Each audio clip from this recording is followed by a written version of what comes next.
And joining us in the studio to do justice to the topic is Professor John Osonwa, climate change, renewable energy and environmental experts. It's good to have you on Good Morning Nigeria. It's a pleasure to be here. And also joining us is Dr. Ishaya Sunday, senior lecturer with specialization in climate change and water resources, University of Abuja. You're welcome to Good Morning Nigeria. Good morning, Nigerians. And joining the program from our Kaduna studio is Dr. Awwal Abdul Salam, Associate Professor of Applied Climatology and Meteorology, Kaduna State University. Glad to have you on the program. Good morning, Nigeria. All right, gentlemen, it seems we have a problem at hand there. You know, human-induced climate change is all over the place, bringing about so many changes all over. You know, the atmosphere, the land, the oceans, everywhere has been affected. And there is so massive the United Nations having come across all this and saying they have been shouting and alarming, and there's some, you know, serious warnings all over the world in order for governments and people to really take note and see how we can really mitigate this and halt it for a while. Hence, the red alert on climate change.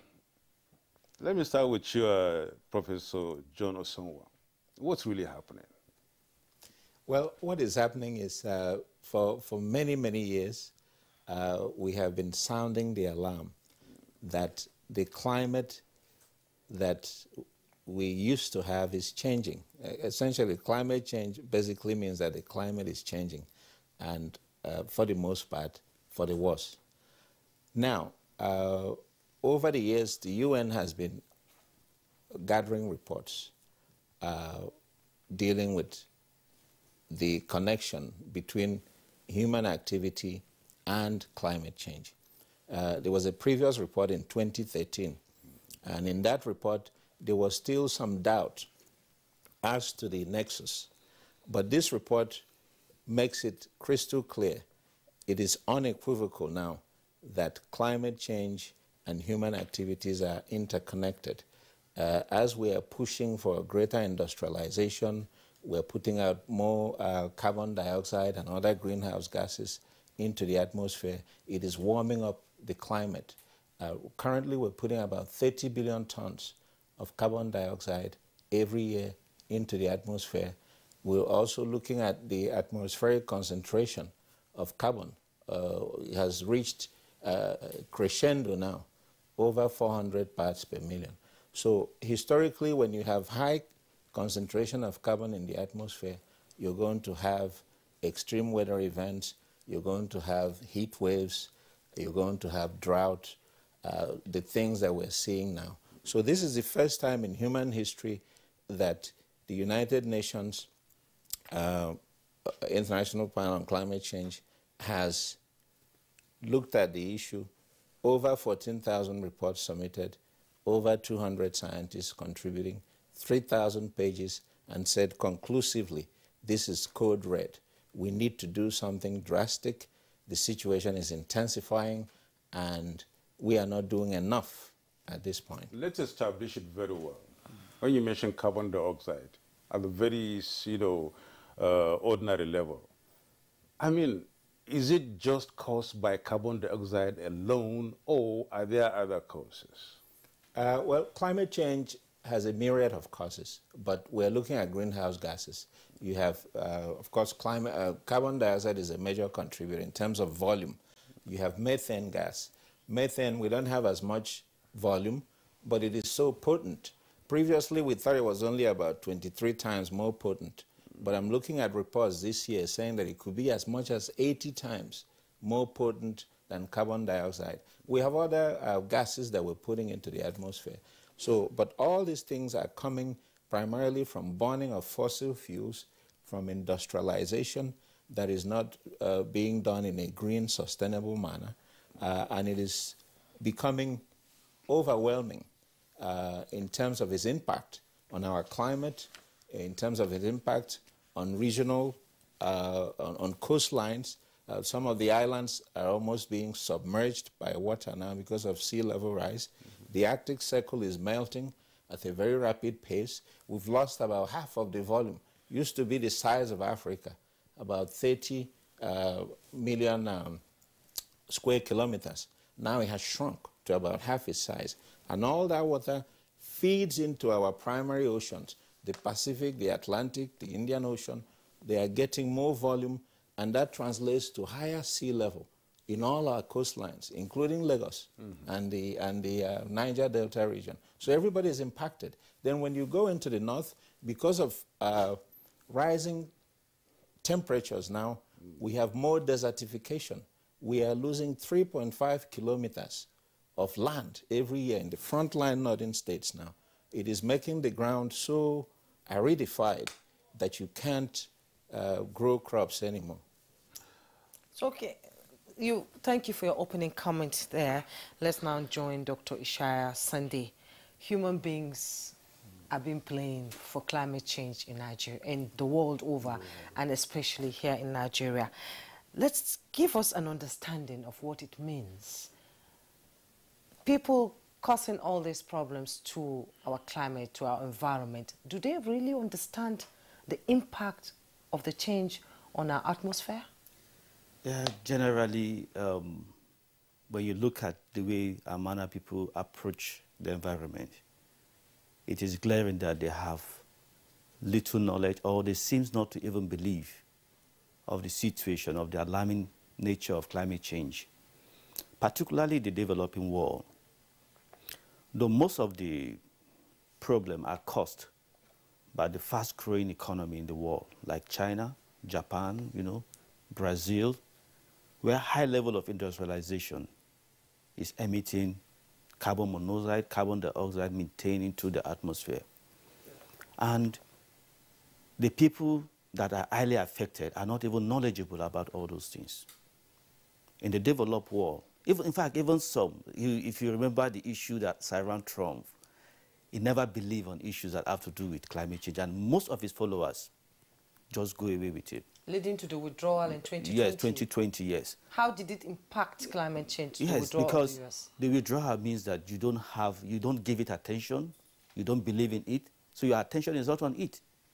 You just go into industrialization without looking at the implication of the pollutants that come from industrialization. You also go into development without looking at people that will be affected. We don't look at disasters that are related to climate change, like flood, like the waves of fires everywhere now. They don't care about it. So the knowledge people have, as you come into developing countries, the knowledge about climate change, global warming, is weak. Is weak. When you place out questionnaire, you place out instrument to assess people, you realize they have limited knowledge. The less educated you are, the less the tendency for people to get knowledgeable about climate change. Most people, even some refined minds will tell you there is nothing like climate change. We have two schools of thought, the capitalists and the socialists. It remains that way. Some will tell you there is nothing, and some will equally tell you that the future generation have the capacity to take care of their problem. And that is it stands. I remember reading something, I'm still staying with you, like last month, that Dubai uses a technology to cause rain. Yes. Yeah, it's a normal thing. Okay. You can send inward, you can develop condensation nuclei into the atmosphere, develop it, it can instigate rain. But what that means is that you are robbing some people. You are dragging rain from one area to where it don't supposed to be. You're supposed to have rainfall in Kano, but you are dragging it to Abuja. You are instigating what we call lower cloud, cumulus cloud, that will give you rain. Those are medium of which people use these days to instigate rainfall. There are ways, severally there are ways we can curtail all this. Wouldn't that change the balance of the earth as it is? Yeah, it changed the balance, like Prof was saying. You see, when you have the melting of the ice over there, up in the polar region, what happens is that the water, the liquid, there we have water. Water could be in different stages, liquid, solid, and gaseous. Over there in the Arctic region, we have it in solid stage. So the warming temperature makes this water in solid state to melt. And where does it come to? It moves down to places, the coastal region. I will talk more of us in Nigeria. It comes to Lagos. It comes to Port Harcourt. Recently, I did some mapping in Port Harcourt. And what I realized that the shore The water is already moving into the coastline. For those of us that grew up in Lagos, there is a house we call I think the green house. And we used to trek like 2 kilometers before we reached the beach, the real beach proper. But today, it's just by the roadside. The ocean is there. That should tell you that the ice is melting over the northern pole and is coming towards. It affects places like in the coastal region in Brazil. All the coastal region around Atlantic Ocean, Pacific Ocean have been affected. The islands are also submerged. We are losing virtually all the islands in between North America and South America. We are losing them. Haiti, Dominicans, Jamaica, they are suffering. Seychelles. Even the map of Madagascar is changing because of submersion of that. Maps are changing. Map of Nigeria is changing from the coastal region. We don't want to believe that what is existing. That's shrinking, is that what It's shrinking, it's covering, it's moving. So we are changing. Okay. Coastal everything is changing over there. It's all right. Are we going to drown in it? Of course, somehow. Okay. We have experienced flooding in Lagos often. But maybe subsequent question may lead us to that. Well, okay, you said already, and and the future generation will take care of the problem according to some other school of thought. Yes. The others, the capitalists and the socialists and the rest of them. Let's move on to Kaduna and then meet Dr. Awal Abdulsalam. Awal, let's hear from you, therefore. The IPCC report seems to be, giving the whole world a sort of a negative signal about the climate. And of course, it's calling on each and everybody in the world to really take a position on this and then see how this can be mitigated. And how really damning or how really negative is this report on the, as in relation to public attitude and human activities in relation to, some activities people do? How bad is it, and what really is it saying? Well, good morning, Nigeria, and thank you for this question. And I will start from the background given by my colleague from the studio. The report this time around is crystal clear, and it carries some like you said, very negative messages, but they are not all negatives. Let me summarize what the main themes of the report or the main highlights. One is, okay, the climate is changing, but now what the report is saying is changing very fast. It does mean the globe is warming, and the more the warming, the more the problems.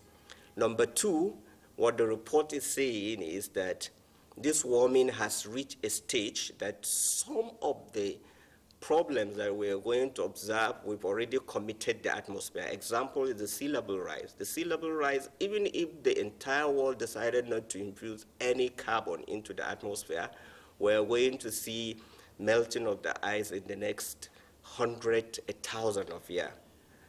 But the good thing about the report, what the report is saying, if we can limit carbon, most especially carbon dioxide generation and infusion into the atmosphere, in the next 20 to 30 years, we can limit, or we can at least limit the changing climate at least to a certain degree. And the quick win is maybe we're going to have start to see a clean air in our cities. So what the report is saying is, we have a gauge of 1.5 that has been set since during the COP21 meetings. And if we continue as usual, as we are doing, we're going to pass 1.5 degrees Celsius increase in the atmospheric warming. We might even reach 2 degrees. And the result is we're going to see intensification of what we are observing now. Look at what happened in the beginning of this summer, the temperature rise in Canada, in North America, and in some part of some countries, the wildfire going on in Greece, in Turkey, in California, and the flooding we've seen in Germany and in China. These are all signs of extreme events. And what the report is saying, if we continue the way we are without limiting our activities, then we are going to see more intensification and more occurrence of this devastating hazard that is going on. And the report is so clear this time around. It has some unique characteristics for the first time. It has a fact sheet for all regions. This is what is going to happen to this region if we continue this way. It has an interactive atlas that you can interact with it and see. And it also has this framework that is saying, if we have change in this, this is what is going to affect the socio-economic activities or the human activities. So the report is negative in such a way. Of course, this is what we've been receiving. This is the 6th report. But what the report is saying, we can do something. And I think that's the main question. How can we do something to stop this activity? I mean, to reduce this gas emission, and at least in the next 2 decades, as the report is saying, we can see some changes in the climate system. Dr. Awal, Professor Osunwa, the report has a fact sheet, and that's one, good important thing he said, and it's giving us, the graphic picture of every region. Yes. The devastation, what needs to be done, and the rest of them for every region. What's the outlook for Africa? Okay. Let me begin with Nigeria. Go ahead. Then I'll move on to Africa. Yeah. For Nigeria here, there are specific things that we need to do. And these are things we have been harping on for many, many years. The first one is gas flaring in Nigeria. Gas flaring has been illegal for the past 40 years. A court pronounced that gas flaring is illegal for the past 40 years. Yet we're still doing it today. And we are burning billions of cubic feet of gas every single year in Nigeria. That gas flaring, it goes up into the atmosphere. It is contributing to global warming because it contains the very noxious gases that we have talked about. That's one. Two, you look at our power portfolio, our profile, our mix of power generation sources. You will see that we are not really using renewables the way we should. Now, in addition to that, we don't have adequate power for Nigeria at this point. The government is trying, they've moved in the right direction, but it's still not enough, given that we have 200 million people. We are an industrializing economy. At any given point, you have about 60 million generators in Nigeria. They are all spewing the same toxic, noxious substances that contribute to climate change. Then you look at our vehicle emissions. In other climes, there is an emission testing regime where every year you come, they test what you're emitting from your tailpipe, your muffler, your exhaust pipe, and measure the amount of pollution you're putting out. If it exceeds a certain amount, they will put a sticker on your car, say, do not drive it. If you drive it and the police sees you, it's illegal. You'll be arrested. So we need to have a comprehensive system. The standard doesn't have to be as stringent as what you will find in America, where I've lived for 30 years, and UK and all this place. But we need to have a standard, at least something, that limits the amount. Then you look at the way we consume energy. Before we get down to that, what's going to be the outlook of the standard if you be asked to suggest? Well, the outlook, you measure the microns, you measure the amount of particulate matter that is coming out of the tailpipe, and then you can set a limit that is not so, you can't have clean exhaust because we're not using hydrogen, but you can have something that is a little bit better than what you have, because now we don't have, you see all these huge trucks spewing a lot of pollution. You can even see the pollution. So that's another thing we need to do. Then we look at our incandescent bulbs. We're using the old bulbs that glows yellow. Those things contribute in Nigeria. With about 200 million bulbs, you're putting out about 100 million pounds of carbon dioxide just from the bulbs every year. Alone from the bulbs. So we need to switch to LED. Then you look at the way we are deforesting our forests. We are not using the forest sustainably. Every year We're cutting down. Already we've lost over 50% of our primary forests, and it's getting worse. So these are some of the areas that this particular government can look at specifically. How do we improve on these areas? The cumulative impact of this is that Nigeria is the biggest contributor to climate change in Africa, without a doubt. When you aggregate all these things, the generator usage, 60 million, 20 million vehicles, spewing fumes, gas flaring, deforestation. So we need to do a lot in that direction. Coming to Africa, which was the main question, Africa needs to understand that that is going to bear the brunt of climate change now for 3 reasons. One, the geographical location of Africa makes it particularly vulnerable to drought, to desertification, to coastal erosion in most cases.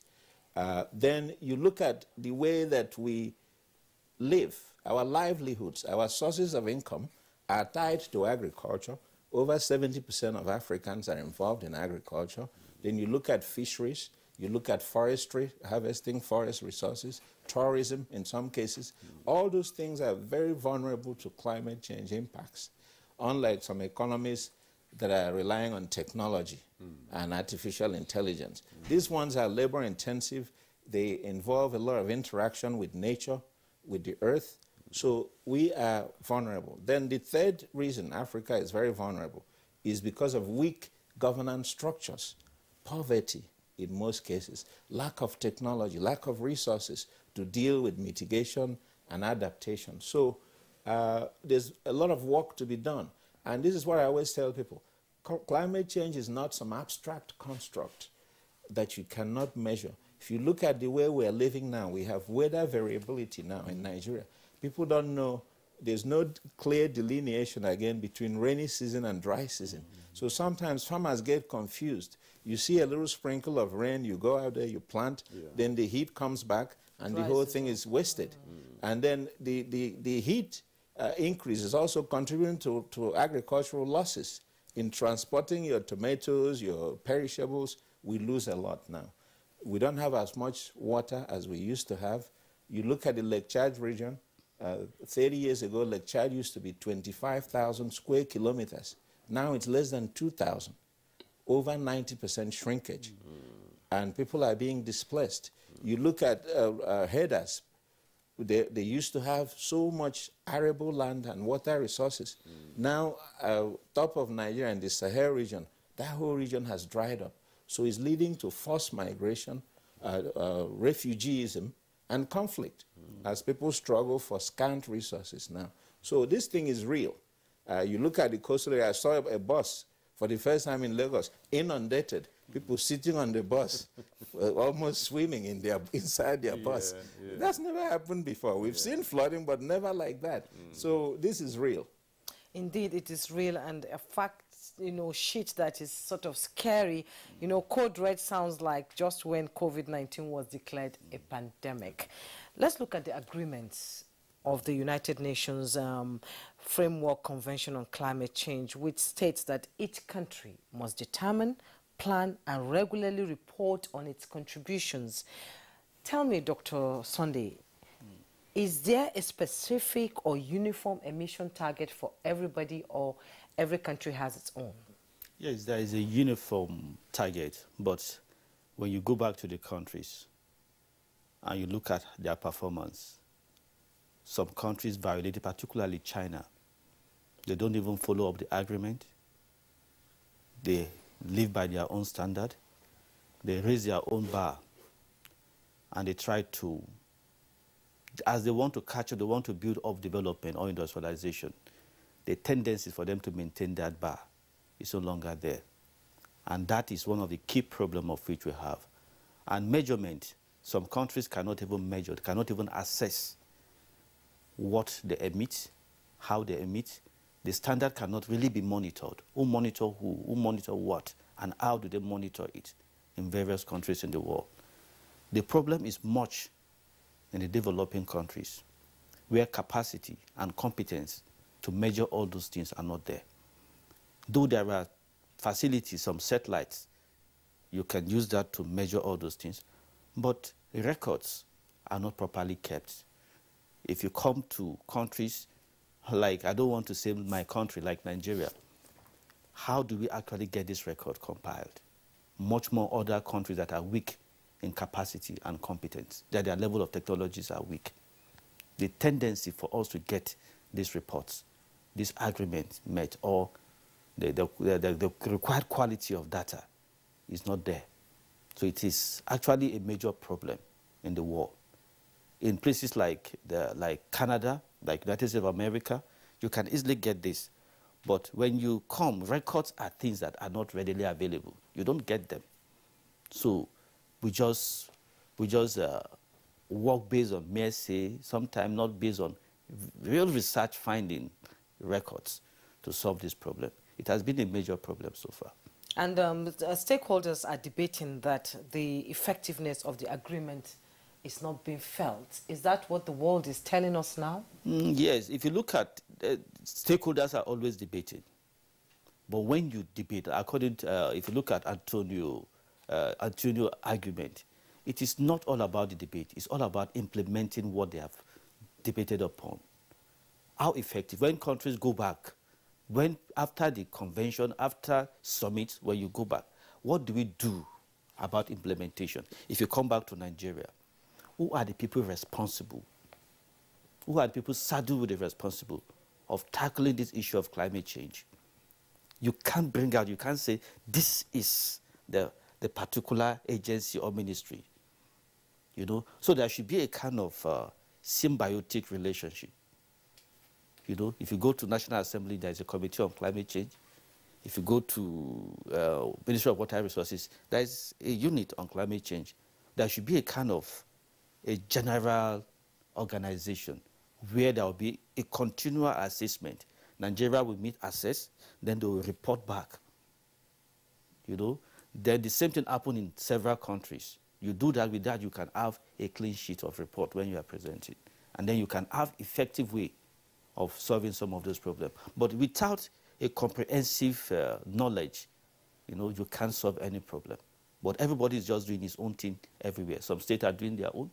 I just heard of a state governor, I don't want to mention, where he was saying about they are taking buckets, distributing buckets, so that people can store waste and so that area will not get clogged and there will be less flooding. How? We are solving issues with hoe and cutlasses at this modern age. Sad situation. So sad. Oh, well, thank you so much, Dr. Isha. Even though the picture you painted is really gloomy, it doesn't seem to look nice to watch. But all the same, it's in Nigeria, we've just got to accept the fact as it is. Dr. Awal Abdul Salam, it's all about talking. COP21 came and left, and of course, we now waiting for COP22. In between, we have the IPCC report, and it's all about, you know, talking and suggestions. And as Dr. Ishaya said, what is the action? What do we really do? Let's come back home and then see. Look at our own environment and look at who we are as Nigerians and, of course, Africans. I believe, you know, this climate change thing cannot really affect a country, no matter alone, that is, no matter how much effort it puts in alone. It's a universal thing, it's a global thing. But countries have to really put in their best in order to see to it that collectively they mitigate the problem. Now, when you look at the situation in Nigeria, what picture do you see of this very attitude and what really can be done, or what should we do in order to get this thing sorted out? Well, let me start by saying that in Nigeria we have all the frameworks, the policies, the good writings. We signed the agreement, the Paris Agreement, the COP21 Paris Agreement, which we also submitted our intended nationally determined contribution, and which we point 5 key areas that we are going to help the international committee or Committee of Nations in fighting climate change. One, we said we're going to reduce our gas flaring. We're going to have a smart agricultural system in place. We're going to move from individual transportation to public transportation. We're going to increase our forestation project and also reduce deforestation or use sustainable energy in our domestic and industrial activities. These are the 5 key areas that we promised the Committee of Nations that we are going to do well. Well, if we're going to look at these 5 key areas and maybe draw a scorecard for the country, we can say we are not doing well. That's the truth. We are not doing well as a nation. And that's it. And if we come to action, like you say, what do we supposed to do? I like what Dr. Ishaya made mention in his first contribution, that the issue is a lot of people are not even aware about the danger, the risks of climate change. I made mention in one of these programs that, okay, do a box stop in the city of, in the elite city of Abuja or Kaduna or Lagos and ask people about climate change and you will be shocked. Most people are not aware about the dangers and risks. They might know what climate change literally means, but the danger and risks and the vulnerability we don't know. I always say that we have some simple, things to put in place first. One is the government to be serious, to agree that climate change is a problem. And I think our government has done that. Even at the ONGA, I think the 71st ONGA, our president made mention that we are serious about climate change. But the action is the major problem. And we can do this action, one, by sensitizing our people. I visited a community, a very remote community in Thailand. They are rice farmers, but they are very much aware about the issue of climate change to the extent that they have developed their own adaptation, how to farm rice, even when there is sea level rise, using the bamboo and whatever. What I'm saying, a lot of countries have gone far in charting their adaptation processes or their adaptation ways, how to deal with these changes, which are obvious, which are in place. But in my country, in our country, sincerely speaking, we are not even yet there. Number 2 is to take leverage of what is out there. You see, the funny or the worst story is that the entire African country, which made mention by Professor, that we are vulnerable, but in terms of contribution of the emission is very less, very, very less. But when it comes to impact, most especially the West African countries, the sub-Saharan region is going to be impacted more. 1, maybe because of our location, 2, because of our socio-economic background, poverty and lack of technology and whatever.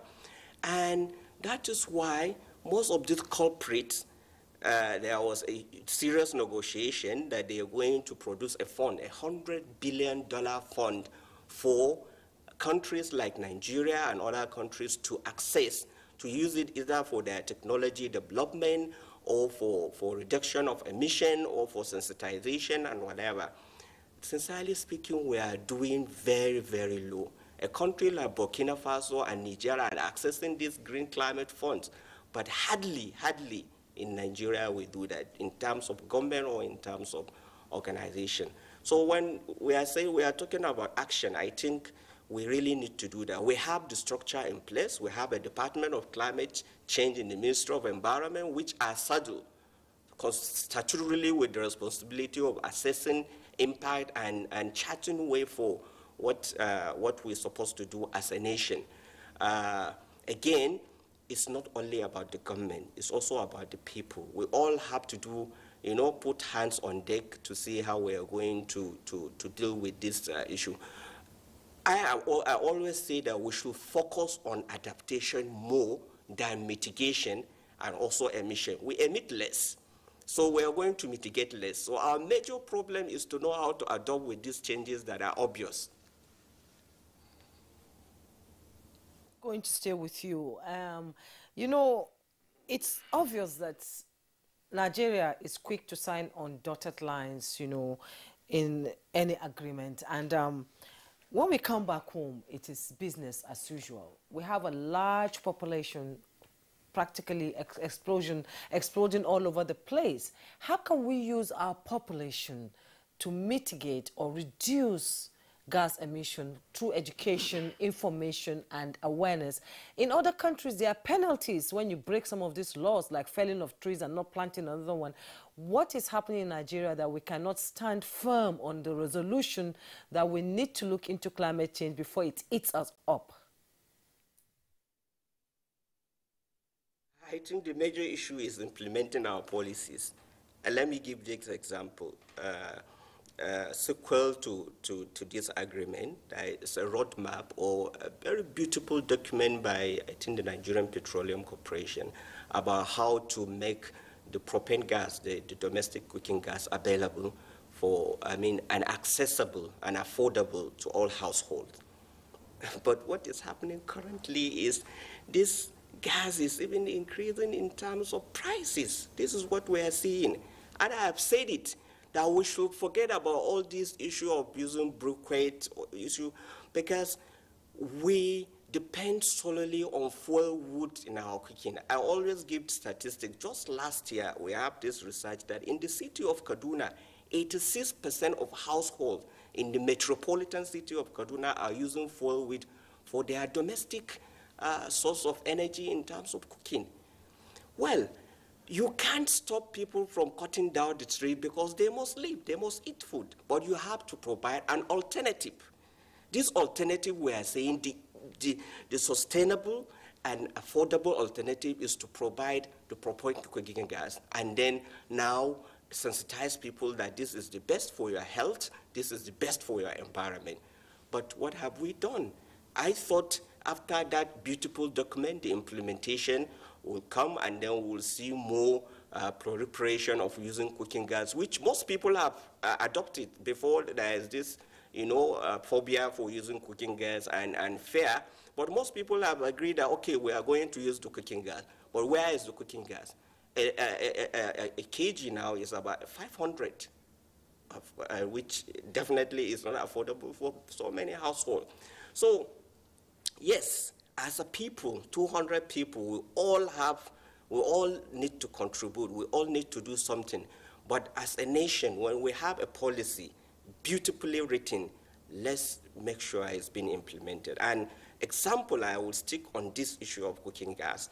If we are serious as a nation, as a government, we can make it, because this is not something that we have to import from another country. We have this gas, lying down beneath our feet. Is only to make sure that it's been harnessed, and it's a very, a good way of distribution and a control of the price of it. And then, like I said, based on research, a lot of people now are ready to use the cooking gas. But where is it? How much is it? How affordable is it? So the issue is the government just has to more serious about this issue of climate change. Thanks, Dr. Awal Abdulsalam. Professor John Osonwa has just scratched on the surface of Abdulsalam, talking about, the policy direction of the government, and indeed, the people's response to, these issues. People have to eat, he said. Yes. And of course, trees have to be cut down because that's traditional. Yes. And that's the only readily available, source of, cooking for most people. The gas came in, of course, people have overcome the fear, and they're not ready to get it, but it's nowhere to be found. Or that is there, but it's costly. Yes.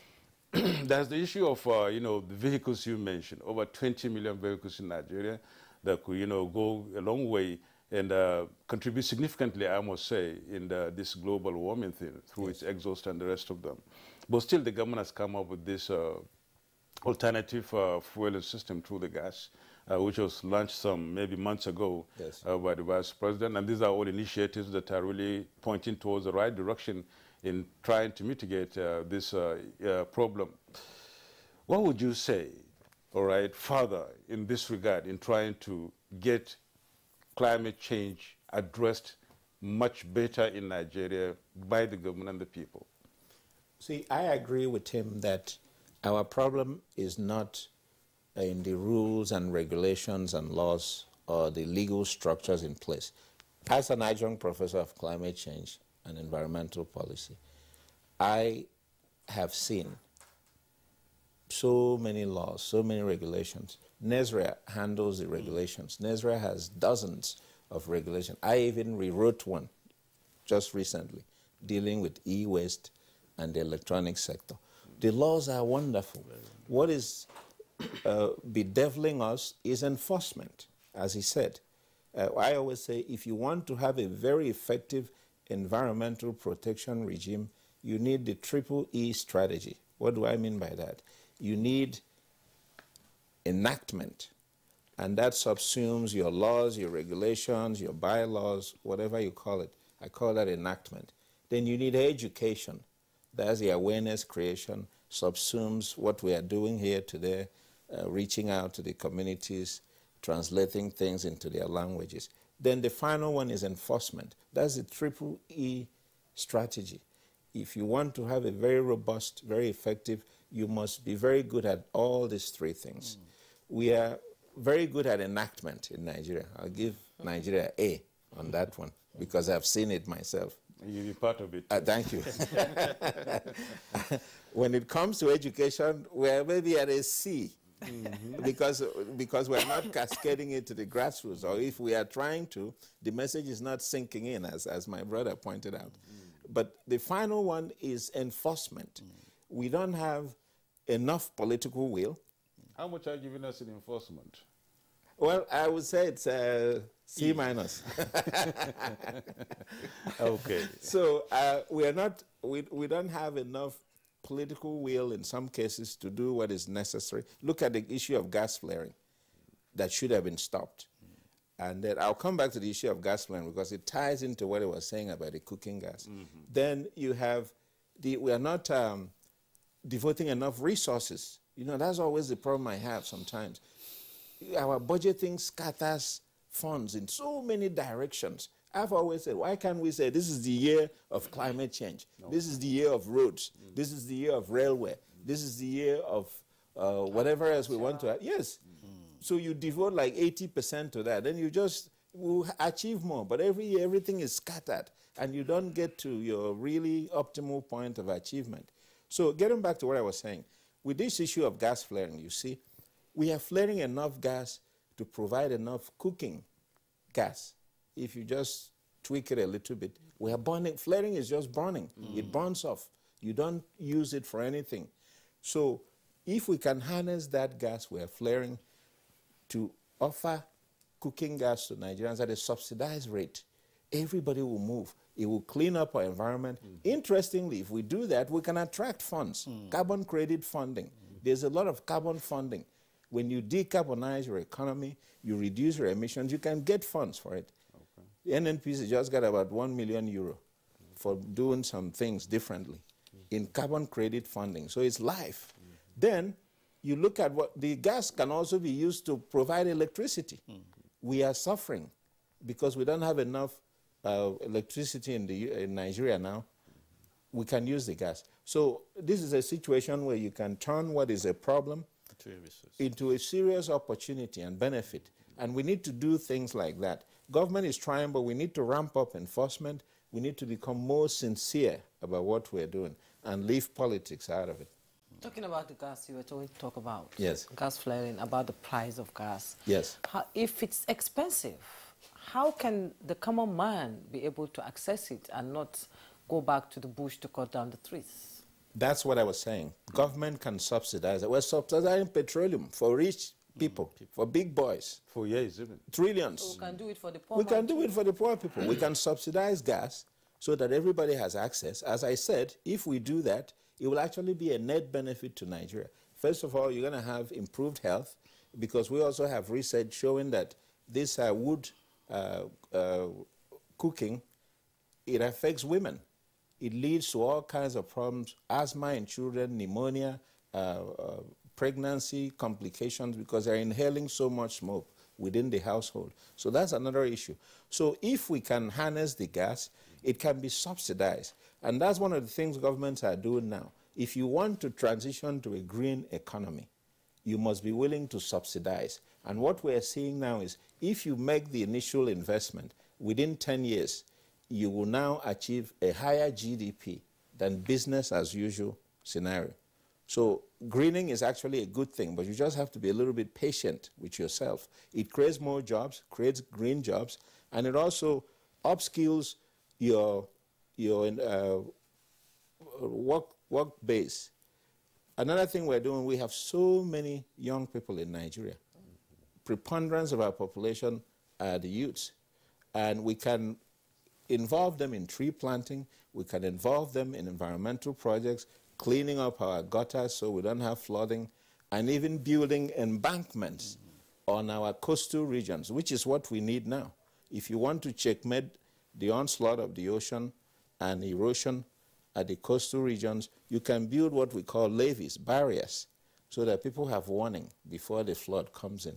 So those are the things we can do. Let's harness. I don't see why youth corps members should not be, as part of their service, because they're already getting paid by government, to plant trees. Plant 100 trees during your full year of service. And the local governments can make land available. These people who are getting 5,000 welfare stipend, let them do something. Give them the seeds, they will plant. And let them own the trees. Whatever you plant, you can harvest. But in the meantime, we're changing the landscape of Nigeria. We're changing the environmental profile. We're getting funds for it. So that's what I think we ought to be doing. Okay, thank you so much, Professor John Osua. We'll take a break right now. When we return, our conversation on Red Alert on climate change will continue. Don't go away. Welcome back. You're watching Good Morning Nigeria, reaching you from the Nigerian Television Authority, the NTA. And this morning we're discussing, Red Alert and on climate change.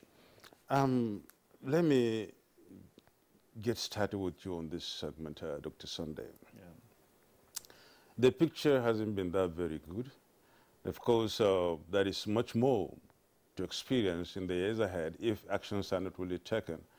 But nonetheless, we still feel every year there are floods, especially in Nigeria, and it's increasing by the day and by the year. And heat too, as Professor said, you can hardly differentiate now between seasons because in no time it is some rains and later on some heat and the rest of them. But globally, you find tropical cyclones, cyclones and, the melting of the ice, as we said. And it looks as if down here among the people, among the public, the education that this thing is real is not there.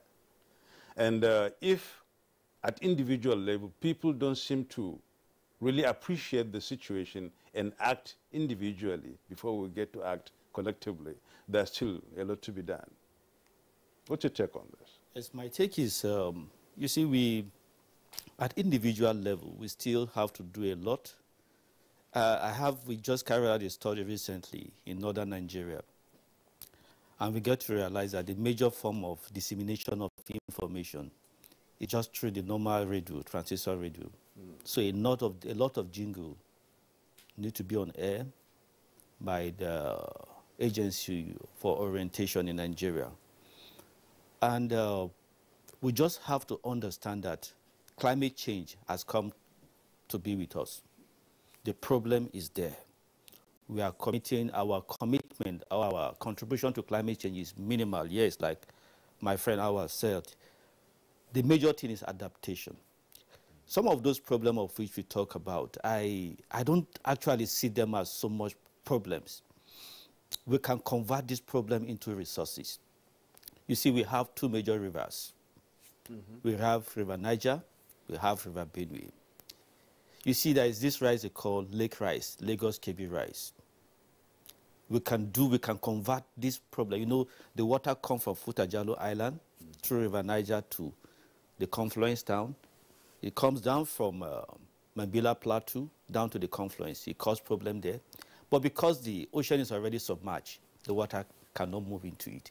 So it has to remain in Lokoja for a while, causing flooding, destroying farmlands.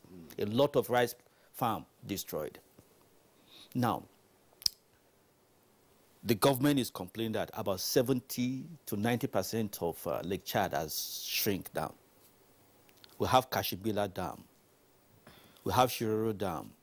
What this simply means that we can take this water from Kashimbila Dam to Lake Chad. We can take this water also coming from Futajalo Island through River Niger down to Sokoto Rima Basin, where you can use it for irrigation. They also talk about Argungu. Water body is also shrinking. Take the water there. And as you are taking the water there, you drop the water on bad lands. Bad lands are lands that you can hardly use them for anything. But those bad lands where you have rocky terrains, you can use them for grazing reserves, like the Shere Hills in Jos. You understand? Even the so-called, what do you call it again? The Sambisa Forest. Take water there. Give the land to, what they call, to the Fulani herdsmen. They can graze there. When you enrich that place, you enrich also the northwestern Nigeria, where you call the Sokoto River Basin, you develop the tendency. You have a lot of water on the surface. You are expanding the Lake Chad. Fishes will go. People will change back their economy, going back to fishing, going back to irrigation. Now, at that smaller area, water will evaporate. It will come down as rainfall. Plants will grow up. They will have transpiration. They will cultivate other crops. Then from the plants, you have the remnants, what we call the stalks from the plant. You can use them for energy. But those energy, to some extent, are also bad. Recent studies we carry out in northern Nigeria also shows that about 70% of childhood disease, age 1 to 5, is caused by indoor pollutants. You understand? So, but with all those things, you will reduce the migration of people from northwest, northeast, into the southern part. Remember also, a local government in Maiduguri is bigger than Bayelsa State. Yes. A local government in the Niger State is bigger than Imo State. So the movement, the migration of people will reduce. Look, most of the crisis in Nigeria is climate-oriented.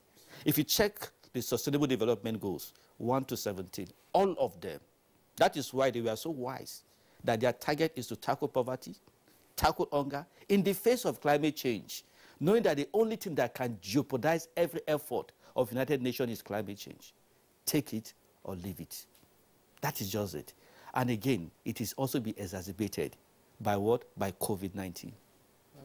Because it now became a challenge.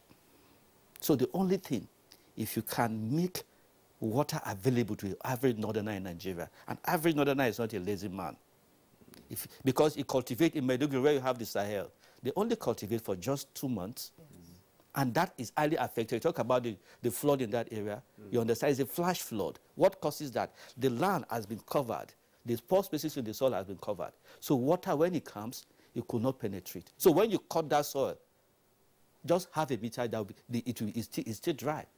Because there is no continuous wetting of that. So what people are interested on, what can solve poverty, can solve this problem, is when you begin to make the environment favorable for agriculture, because 70% of Nigerians are engaged in agriculture. So if you want to solve crisis in Nigeria, take care of agriculture. Give water to the northerners. You get it? Make water available. Then to solve most of the issues we are talking about. Adaptation. Adaptation is the only way out for Africa. You use, the problem is there, but you adapt into it. You make money out of it. If you cut down the water coming into the southern part, Lagos will be peaceful. There will be no flooding. Like most of the water, most of the flooding in Lagos State is because of the excess coming from River Niger and Benue. And Lokoja receive it, the confluence, and send it down to the Delta region of Nigeria. But when you tackle it there, as the water is coming, you take them there. I once presented a paper in the fora, one water day. And I told them I know they will not call me back again. My argument was so simple. I told them, look, we can take this water to Lake Chad. Instead of us crying, let's take the water to Lake Chad. And somebody asked me a question.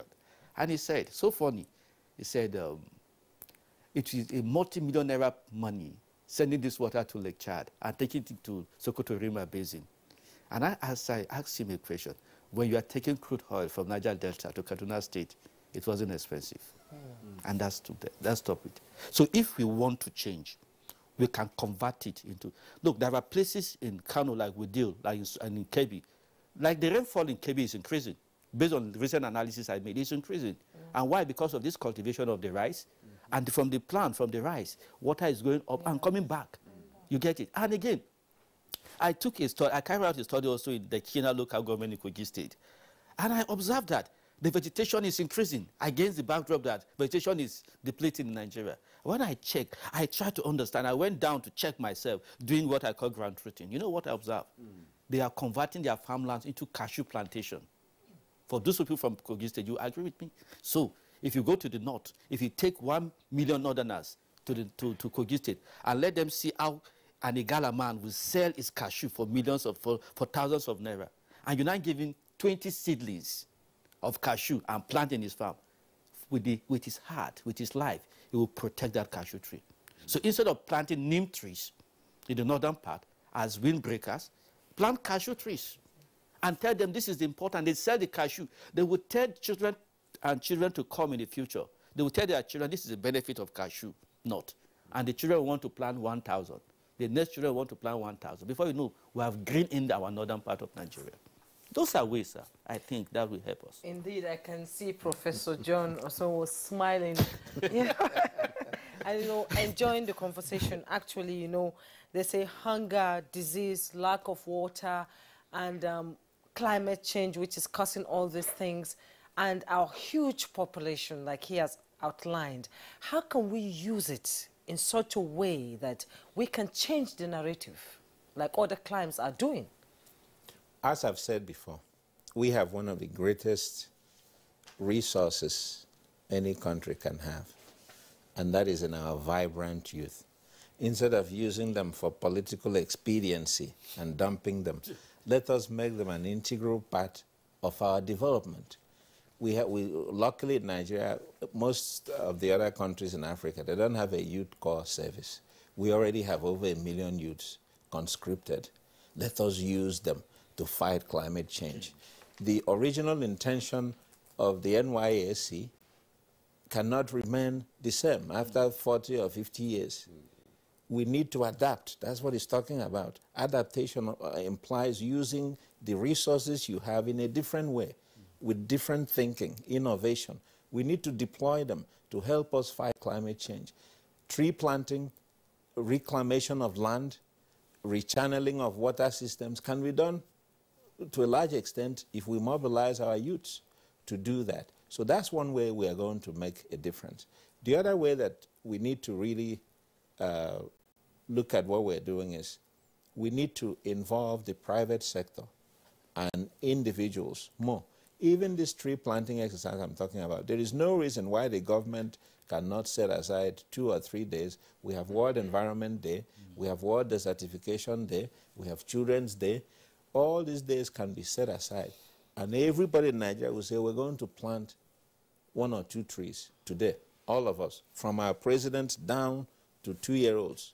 You give them the seeds. We have all the agricultural research institutes. We can produce seedlings to give to people. Plant in your locality, plant in your local government areas. We have enough land here. So we need to take concrete action. Then another thing I have said, these areas where people are living in flood-prone areas, coastal regions, areas that are not fit for human habitation, we need to move them, because clearly we see that flood has become a recurrent decibel in Nigeria now. We had the major one in 2012. Since then, we've had over 6 or 7 major floods.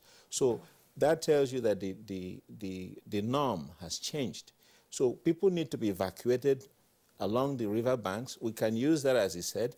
That can become a rice basin of sorts. You move people inland, you evacuate them, you adapt, you mitigate. That's what we need to do. We cannot rely on the old technologies and old policies because the world is changing. Yeah. The other thing we need to do, we need to begin to transition away from fossil fuels. The message is very clear. Within the next 20 years, 90% of the vehicles on this planet will be electric. Everybody is transitioning.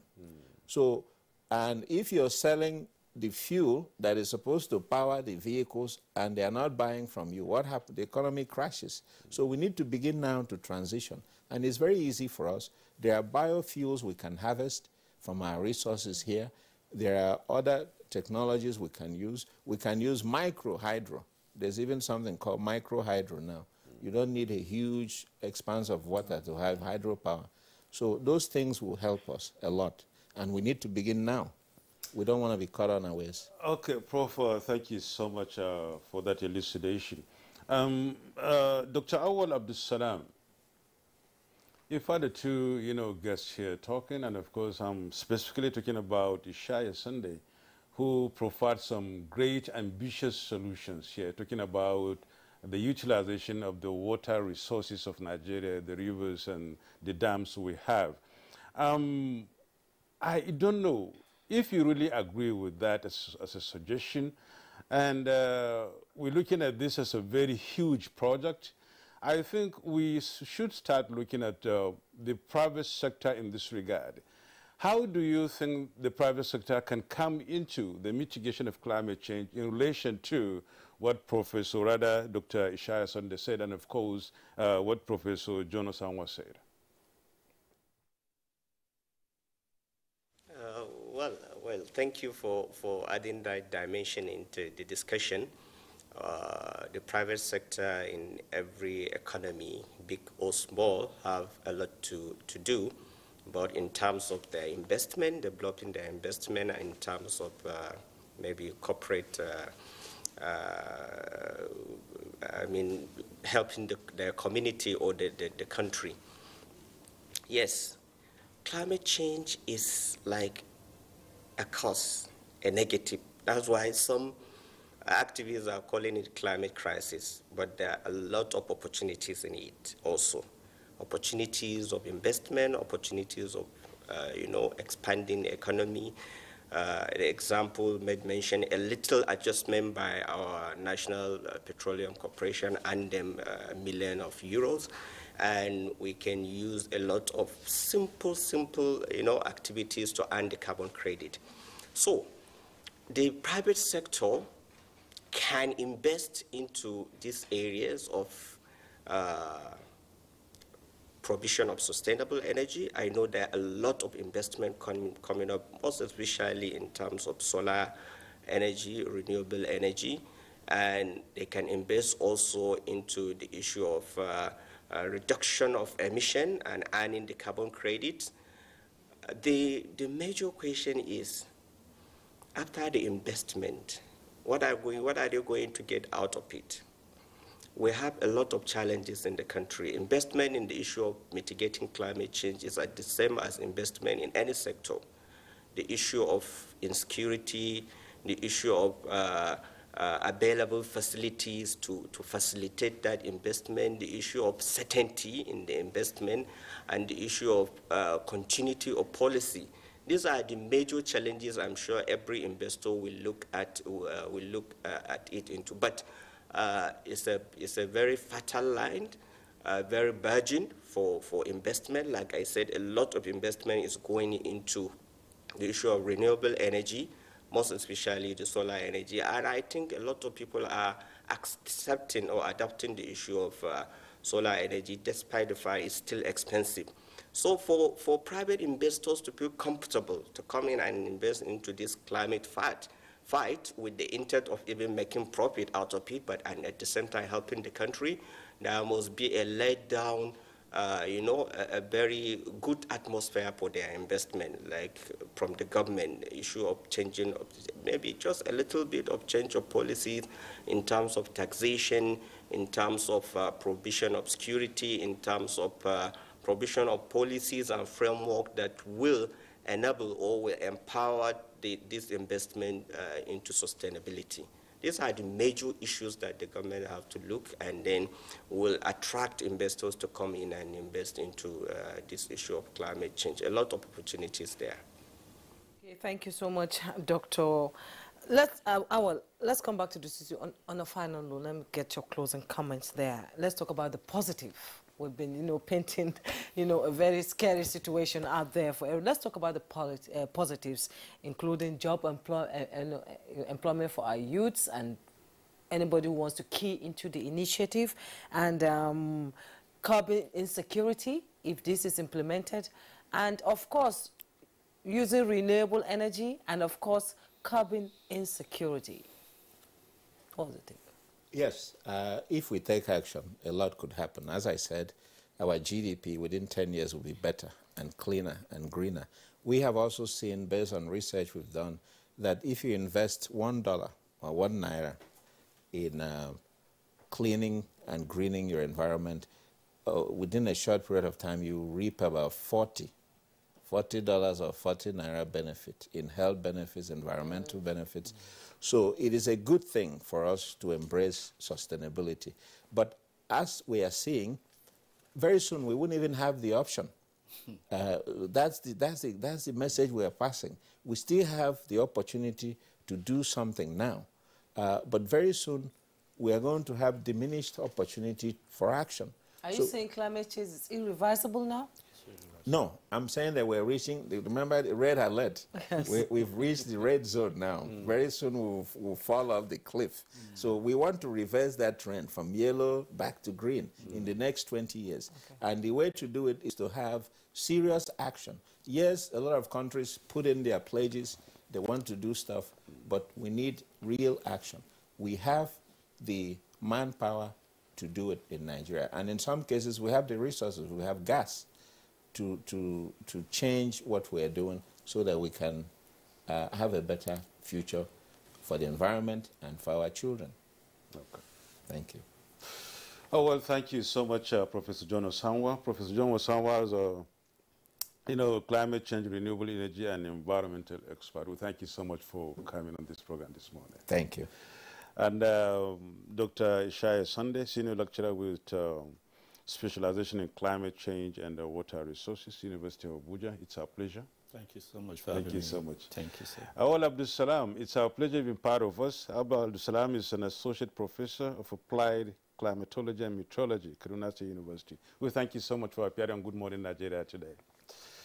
And that's the program for today. We thank you so very much. Good Morning Nigeria returns tomorrow morning again. See you then. I'm Yusuf Nadabo Smith.